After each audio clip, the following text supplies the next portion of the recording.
San Carlos City, ginagurahan ang unang Government Hospital Wellness Center sa Isla San Negros. Walang gutom program, nagpadayon sa pag-apulapod o food credit assistance. Bagong garbage compactor unit sa syudad, gibendisyonan. Mga incoming freshmen, may kuha og AMLIC scholarship exam. SCADAC, may pahigayon o school-based symposium. Philippine Coast Guard, may kortesiyo ka City Mayor Gustilo o City Administrator libutan. Mga miyembro sa Bureau of Fire Protection kod PFP Special Rescue Force, may bisita ka Mayor Gustilo. SCCHCAC, nagpahigayon ng unang cosplay runway competition. SCCNFC, nagpahigayon sa ilang tinuig nga General Assembly. Julio Ledesma National High School, gipasidunggan ang ilang mga partner agencies. Mga mananaog sa Ledesma Cup, gipasidunggan.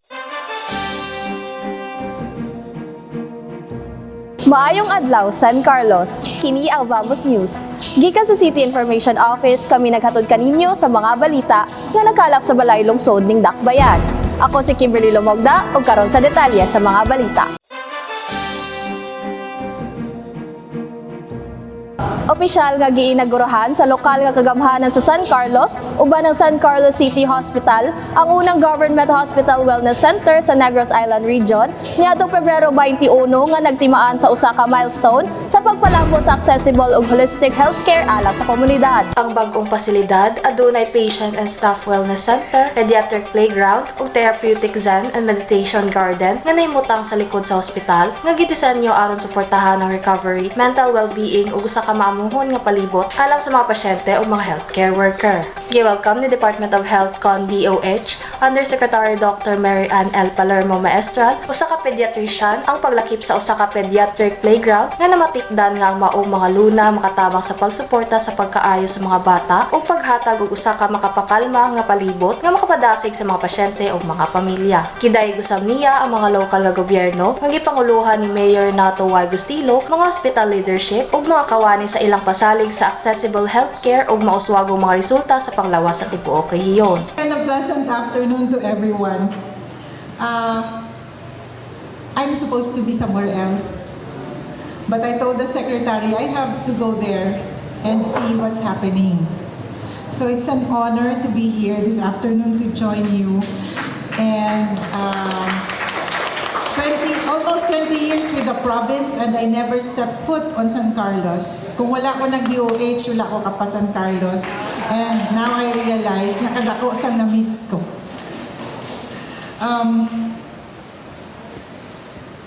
San Carlos City Hospital is doing more than just expanding its physical footprint. It is expanding the very definition of care. By establishing the first initiative of its kind in Negros Island, you are transitioning from a traditional curative model to a truly holistic approach to healing.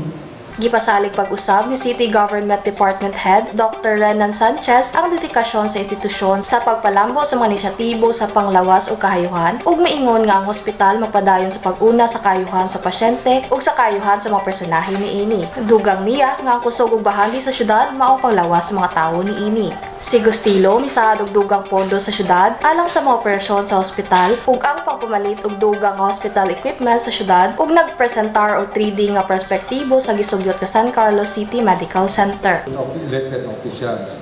So that is why we have to look ways, especially on my part as the provincial board member representing the first district, makahatag ko something kanang kinanglanon sa tao, mga basic medicines. So it was Dr. Pinunggan, the father of Dr. Gatabang. Kani Dr. Yusef Maestral, ang San Carlos City always dream big. Kung sa Ilonggo pa, San Carlos City, Tikalon. Kung Tikalon man kami, wala gina problema, basta may resulta lang. This is San Carlos City. San Carlos City is growing. Growing in the sense that other localities within the island doesn't know what is happening in San Carlos City because we did the quiet things Nagpahayag siya og paglaom nga ang national government pinaagi sa DOH mugahin og dugang nga mga kahinguhan aron matuman ang pananawon sa dekalidad, accessible ug universal healthcare dili lamang alang sa San Carlos apan lakip usab sa mga silingang syudad. We open and bless a facility that is not only unique but pioneering. A wellness center that fosters mental health and holistic well-being for patients and staff alike. This center is a testament that healthcare must go beyond walls, beyond equipment, beyond prescriptions. It must embrace the whole person. The Exercise Fitness Wellness Center provides patients and staff a safe space to improve body weight, strengthen physical health, and promote overall wellness. Gipunting ni Vice Mayor Christopher Paul S. Carmona nga nagpadayon nga mga programa sa syudad nahimo pinaagi sa kooperasyon sa mga city officials nga nagpasali nga ang sangguniang panglungsod nagpabilin nga lig-on sa pagsuporta sa mga programa o proyekto sa ospital. Our shared belief that healthcare goes beyond treatment. It is about holistic healing. The wellness center promotes preventive and proactive care both of the patient and staff. The pediatric playground ensures that even in times of illness, our children can still experience the joy of normalcy. The therapeutic Zen and meditation garden provides a peaceful sanctuary where patients, families, and healthcare workers may find comfort and renewal. Gipaambit ni DOH NIR Assistant Regional Director Adrian Hort Ramos nga ang departamento nagsugyot og 396 million pesos nga lokasyon alang sa San Carlos City Hospital nga naaprubahan ubos sa 2027 General Appropriations Act. Apil niini ang 16.7 million pesos alang sa Super Health Center 1, 21.7 million pesos alang sa Super Health Center 2 ug 5 million pesos alang sa Primary Care Facility nga nag-ingon nga kini nga mga alokasyon ipaubos sa deliberasyon o pag-aproba sa Kongreso ug nga siya ang gitahasan sa pagmonitor sa mga sugyot sa syudad aron masiguro ang pagkahiuyon sa mga prioridad sa panglawas sa rehiyon. A regional mental hospital and regional drug treatment and rehab. When we are discussing with the USEC regarding that plan, no, and there's a generous donor, no, giving her lot, no, to us for that facility. One of our vision is to create not only a green hospital or a green facility, but also to build a hospital or a health facility na pagpasok mo, hindi mo ma-feel na hospital. Pagpasok mo, ma-feel mo na you are there to be treated and to heal. You are not there to be admitted inside a hospital. Si SP member o Committee Chair on Health and Sanitation, Philip Gerard Maisog, nagpasalamat sa mga opisyal o empleyado sa ilang hiniusa nga paringkamot aron mahimo ang proyekto alang sa kayuhan sa mga konstituente. Closing message, so please allow me to skip the salutations. Instead, allow me to go straight to stating our gratitudes. So thank you, Yusek, Dr. Maestral, thank you so much. Assistant RD Ramos, Assistant RD, and Provincial Health Officer, Dr. Pinonggan, my dad's friend. She texted me and she said, si Girlie.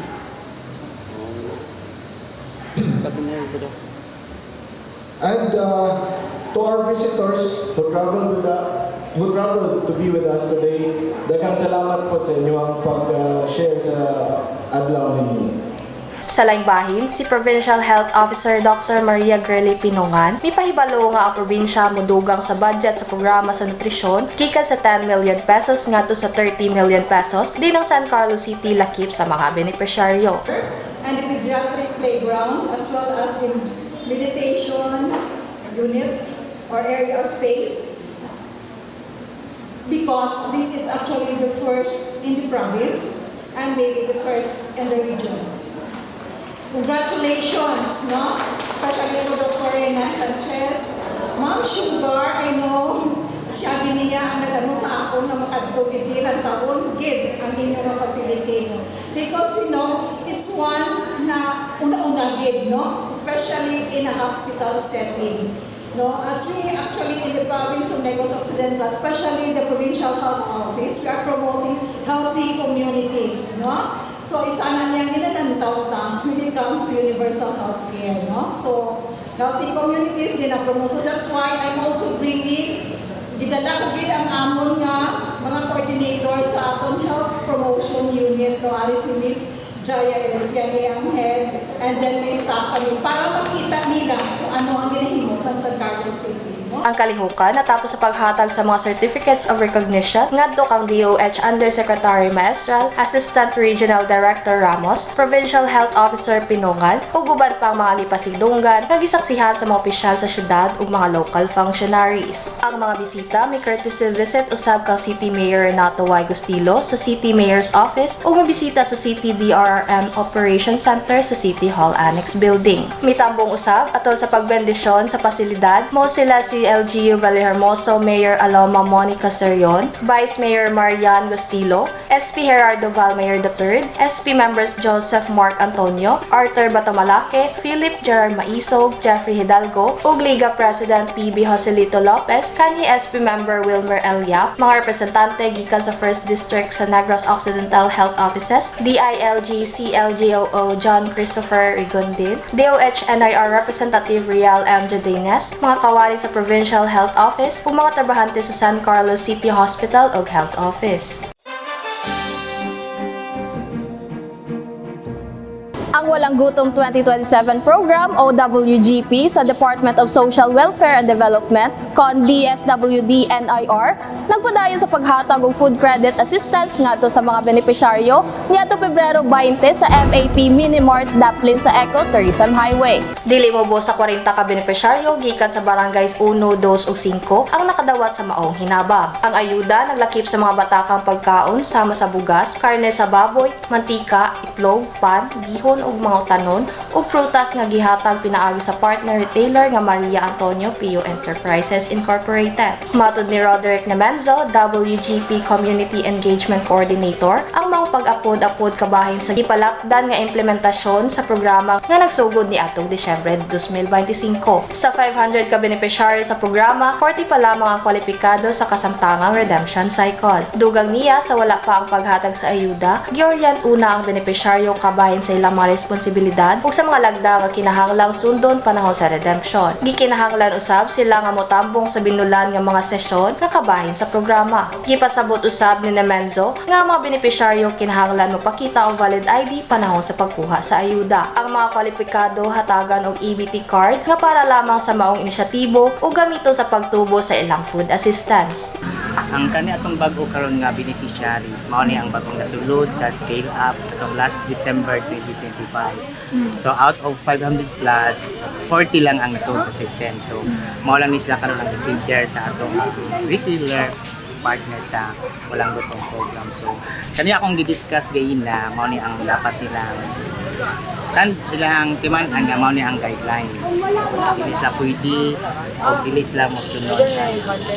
So, bawal kon dili sila mo pa. So attended sila of monthly na session kung mabalik na session sa mga tao. Usa ka 70 anyos nga benepisyaryo gikan sa Barangay 5, si Eufemia Pipito, nagpasalamat sa DSWD ug sa lokal nga gobyerno sa pagpatuman sa programa. Matud niya, dako kayo kini og tabang sa ilang pamilya sa pagtagbo sa daw-adlaw nga panginahanglan sa pagkaon. Nang hinawat usab siya nga magpadayon ang programa ug makahatag pa og dugang nga tabang sa umaabot. Si Eufemia Pipito, nakadawat ako og tabang.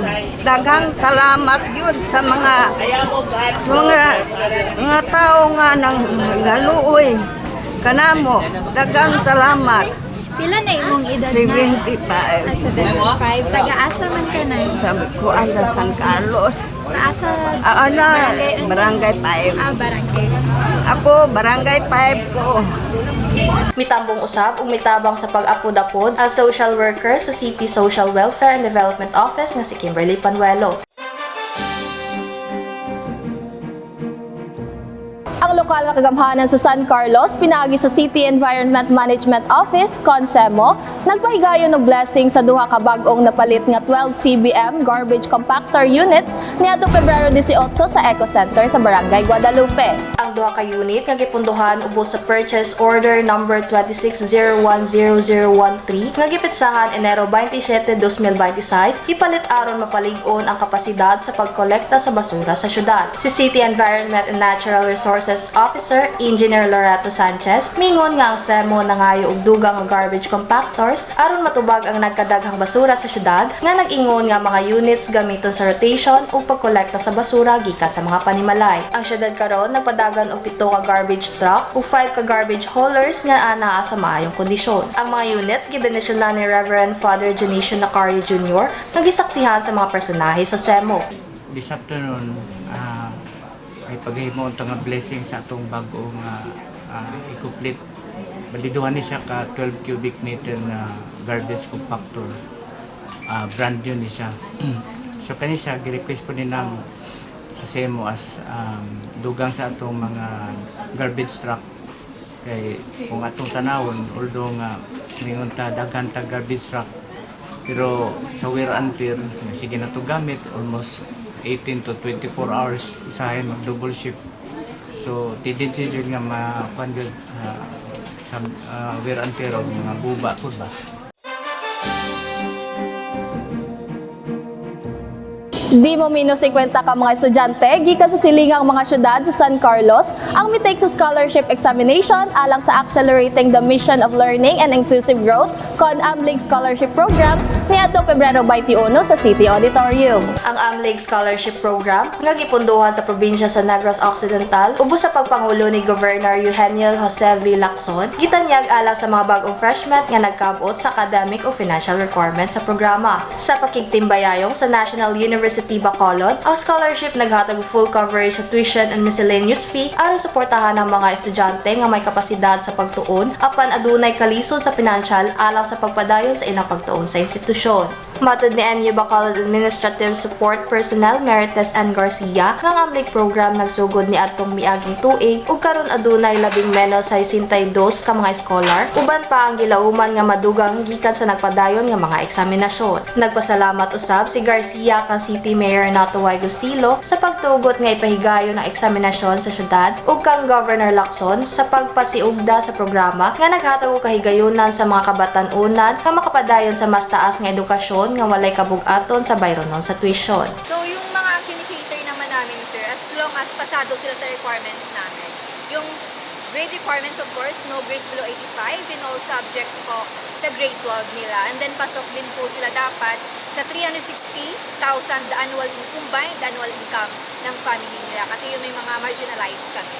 So dapat 360, mag more than 360 na sila, hindi na sila pwedeng maka-avail or kapag nakapasa sila ng documents namin, nakita namin na more than 360 din automatically kahit napasado sila sa exam, hindi sila makaka-proceed sa next naman na steps which is yung interview. Sa laing bahin, ang scholarship examinee nga si Hero Panancilio, residente sa San Carlos City, miingon nga may kuha siya sa maong eksaminasyon aron mapakunhod ang gasto sa edukasyon ug mapagaan ang pinansyal nga kabug-aton sa pamilya. Nagpasalamat usab siya sa oportunidad ug convenience nga gihatag sa programa. Ako masulti is very convenient since ako residence lang po sa San Carlos City and I don't have to travel from here to Bacolod. And for me lang is I applied this scholarship because to support my financial as well as my family. So dili na sila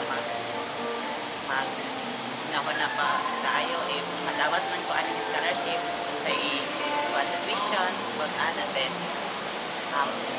since senior high is ganahan na jud ko sa inyo kay sa ilang quality of education and sa ilang environment sa school.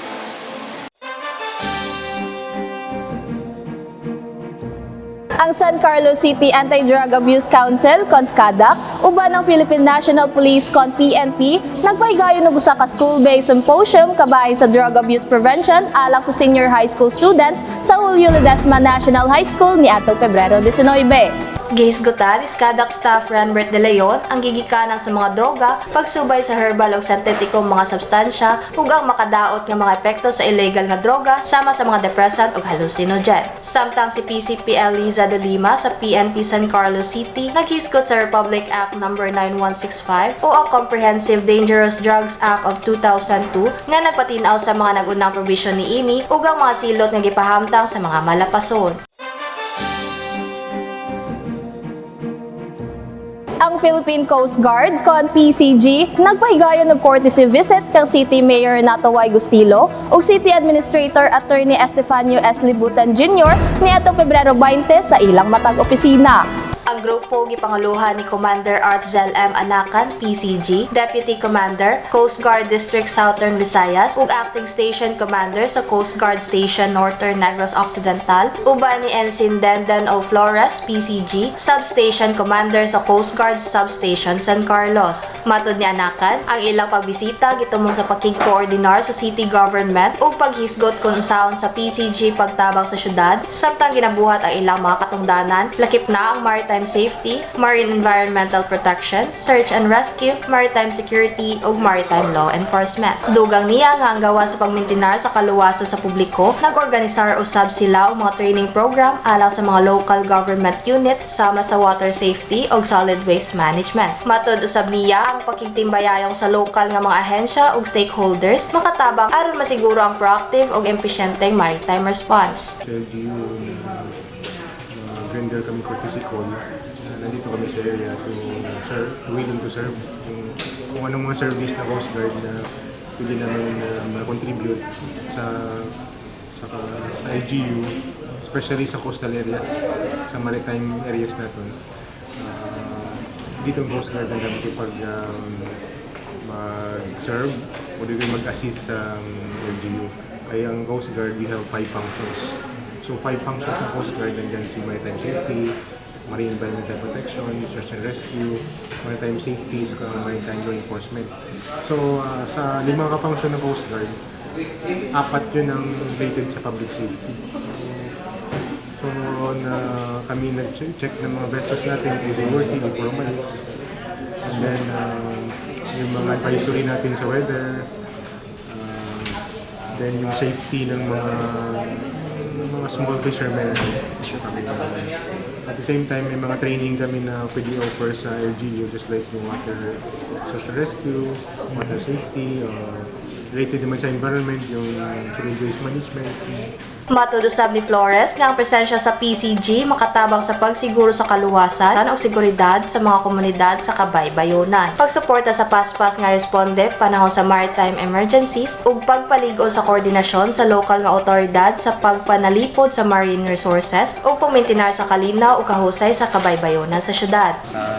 Una sa lahat, bisita kami dito para mag-render ng courtesy call para at least mapakilala din namin yung Coast Guard at sa function ng Coast Guard at saka at the same time para din for the future na collaboration when it comes na may mga sakuna kayong dumating dito or other related mga incident, at least ma-aware din na nandito ang Coast Guard for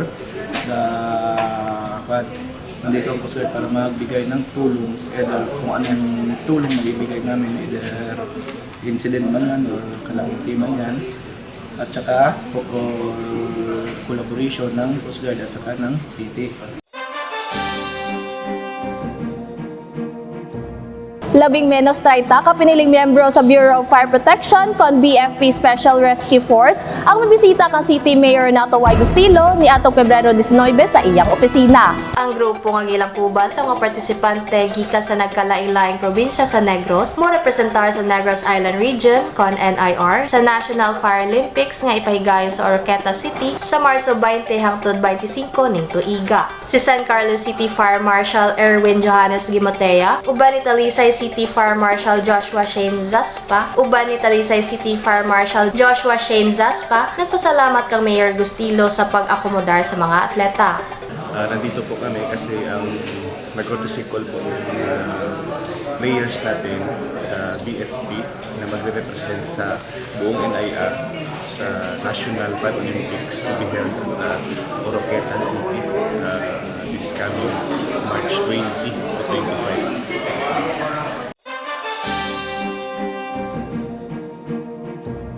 Ang San Carlos City Heritage Culture and the Arts Council nagpahigayon sa unang cosplay runway competition isip kabahin sa selebrasyon sa National Arts Month niadtong Pebrero 20 sa City Mall Activity Area.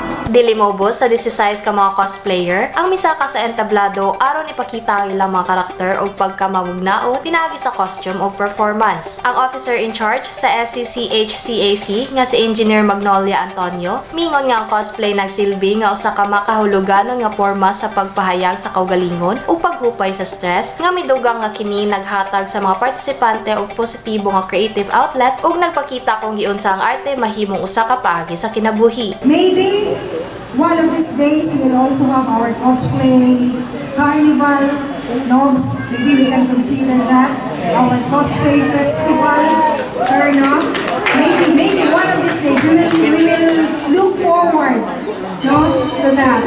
Ang top 3 winners, mao sila si Ivorine Mahinay sa Barangay 1 na nagdala sa papel ni Cardcopter Sakura, John Adrian Tura sa Barangay Punaw nga nagdala sa papel ni Pyramid Head gikan sa Silent Hill, ug si Jeremy Havino sa Barangay 1 na nagdala sa papel ni Sundrop Moonrise. Ang awarding ceremony alang sa cosplay competition ipahigayon sa Pebrero 25 sa City Auditorium. Sila si Executive Assistants to the City Mayor Irene Rose Gustilo ug Engineer Magnolia Antonio naghatag usab og mga plaque ug mga tokens of appreciation ngadto sa mga hurado.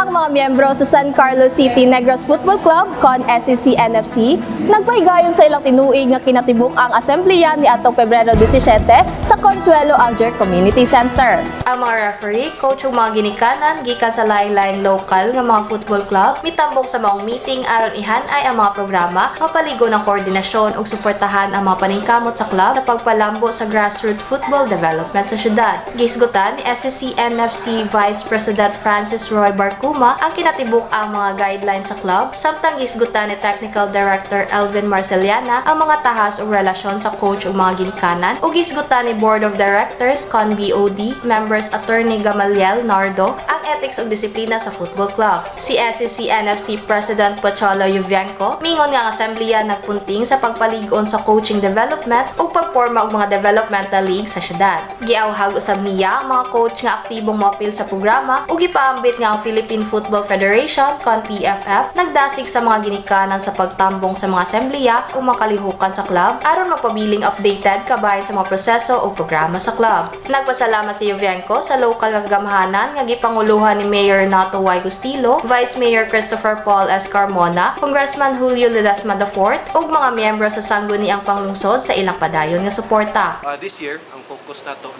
is to develop the coaches ng Yapon and syempre to form developmental leagues in our city. And also to encourage our coaches kay tungod nga tuwagong laban gud ng mga programs nato sa San Carlos City Negros Football Club. Ang programs sa Negros Occidental Regional Football Association and in partnership of the Philippine Football Federation ginabutang diri sa atoang syudad sa San Carlos. So ginabutang pag yun nila diri nga walay bayad. So muna nga ato ang gina-encourage ato ang mga coaches ug mga players nga mo-join gid sila sa atong mga programs. Sa laing bahin, gidawat usab sa club si Kanhi SP member Dr. Wilmer Yap isip usa ka miyembro sa BOD. Mitambong usab atol sa meeting ang mga miyembro sa BOD nga sila si John Christoph Carmona, Roderick Parel, John Jason Vergara ug Head of Referees George Carlos Apurado. Gipasidunggan sa Julio Ledesma National High School ang ilang mga partner agencies aton sa pagdiriwang ng pasasalamat sa CD Auditorium ni atong Pebrero 17 nga dunay tema nga handog mo kinabukasan ko. Isip kabahin sa ilang academic requirements na kompleto sa mga grade 12 nga estudyante sa Julio Ledesma National High School ang ilang work immersion program sa piniling mga ahensya sa gobyerno o pribadong institusyon, diin ang ilang mga buluhaton nagtugma sa ilang napiling academic strands. Matud ni School Principal Bavernil G. Tenyo, ang malampusong pagpatuman sa work immersion program usa na usab ka milestone sa pagsalig sa eskwelahan sa paghatag og kalidad ug angay nga edukasyon. Gipasiugdan niya ang maong kalihukan dili lamang pasaulog sa kalampusan sa mga estudyante kundi pag-ila usab sa lig-on nga suporta ug panag-uban sa mga stakeholders nga dunay dakong papel sa kalampusan sa programa. Gipahinomduman ni Tenyo ang mga estudyante nga dad-on ang mga mithi sa kakugi, profesionalismo, integridad ug kausayan nga ilang nakatunan panahon sa immersion ug giawhag sila nga gamiton kini ang pundasyon samtang magpadayon sa kolehiyo, trabaho o negosyo. Nagpasalamat usab siya sa mga partner agencies gikan sa gobyerno o pribadong sektor sa pagdawat ug paggiya sa mga estudyante ingon man sa mga magtutudlo o ginikanan sa ilang padayon ng suporta sa tibuok immersion program. This gathering is not only a celebration of the learners' achievements, but also a moment for us to recognize and sincerely appreciate the strong partnership that made this program possible. To our partners from the government and private sectors, thank you for opening doors to our learners. Your generosity, guidance, and trust have helped shape them to become much prepared, responsible, and confident as they step closer to their future careers. Samtang nag-iistorya si City Mayor Nato Y. Gustilo sa mga estudyante kabahin sa ilang mga nakatunan o kasinatian samtang naka-assign sa lain-laing opisina sa City Hall. Mingon siya nga ang immersion program dili lamang mapuslanon alang sa mga estudyante kundi alang usab kaniya isip mayor tungod kay ang ilang mga obserbasyon o feedback katabang sa pagpaayos sa mga programa sa gobyerno sa syudad ilabi na katong alang sa mga kabatan-unan. Midugang si Gustilo nga sa sunod nga immersion cycle manduan niya ang mga department heads ug office supervisors nga hatagan ang mga estudyante og mas makahuluganon og hands-on nga mga buluhaton aron masinati nila ang tinuod nga operasyon sa opisina ug makakuha og practical nga kahibalo nga ilang magamit sa umaabot nga karera. Gi-congratulate usab nila ang mga estudyante sa malapusong pagkumpleto sa programa. Sa inyong pagsulti, honest ang inyong pagsulti natin dito nagkahibong istorya nito bakal. Ang inyong pagturya nito nato, mugi na inyong paobserbahan.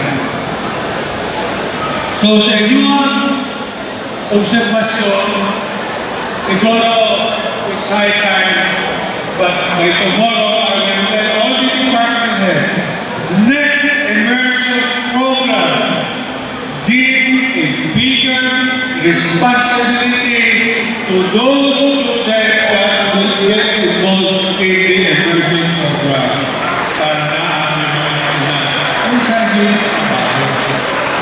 Gihatagan og certificates of appreciation ni Officer in Charge Schools Division Superintendent Maria Teresa P. Heroso, Principal Tenyo, ug Assistant School Principals Maria Lilbeth Fortes ug Joven Kahaban ang mga partner stakeholders isip pag-ila sa ilang kontribusyon isip industry partners. Mitambong usab sa maong kalihukan ang mga miyembro sa sangguniang panglungsod nga sila si Attorney Joseph Mark Antonio, Engineer Arthur Batomalake ug Joselito Lopez, uban si Executive Assistant to the City Mayor Irene Rose Gustilo.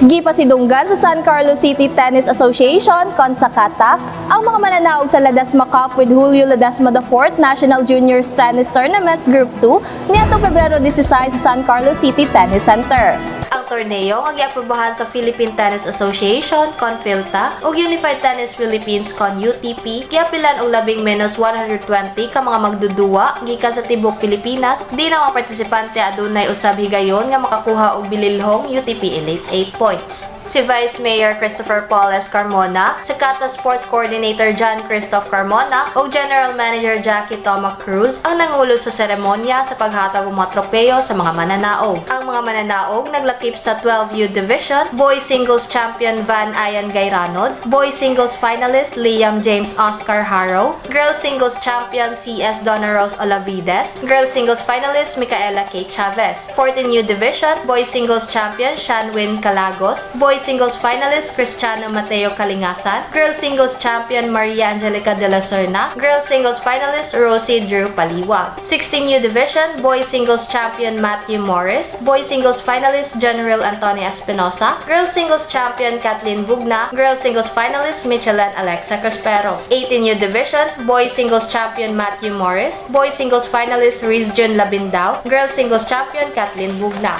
Si Carmona miingon bisan pa sa mga hagit sama sa kalit nga pagbago sa panahon, ang kompetisyon malampuson nga natapos na nagpakita sa determinasyon sa mga magdudula ug sa lig-on nga koordinasyon sa mga organizers aron masiguro ang hapsay nga pagpahigayon sa torneo. Dugang niya nga ang sunod nga National Juniors Tournament, ang Governor's Cup, gikatakda sa Hunyo 10 hangtod 14. Nagpasalamat si Carmona sa LGU San Carlos nga gipanguluhan ni Mayor Nato Y. Gustilo ug Congressman Julio Ledesma IV sa pagtugot sa paggamit sa SJRI covered court, ingon man kang Vice Mayor Carmona ug kanhi Congressman Gerardo Valmayor Jr. sa ila padayon nga suporta sa kalihukan.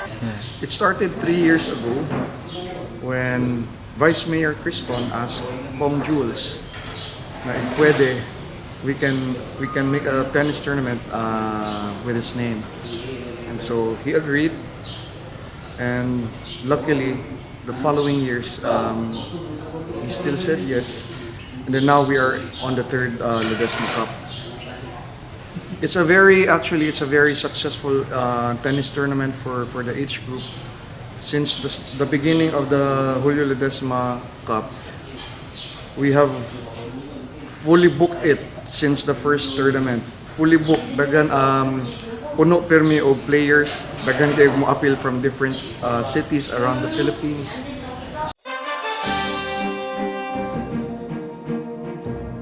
I-follow kami sa among official social media account sa Facebook, ang SCC LGU Information Page, o sa Instagram at SCC LGUPH. Mamahimo sab ninyong i-check ang among YouTube channel, Vamos News, o ang official website sa syudad, ang www.sancarloscity.gov.ph. Maukad to ang mga balita ang among nahipos ning semanaha. Hinumdumi nga, ang saktong impormasyon mo pundasyon sa usa ka mabinantayon og lig-on nga katilingban. Hangtod sa sunod natong panag-uban, daghang salamat ug Vamos San Carlos.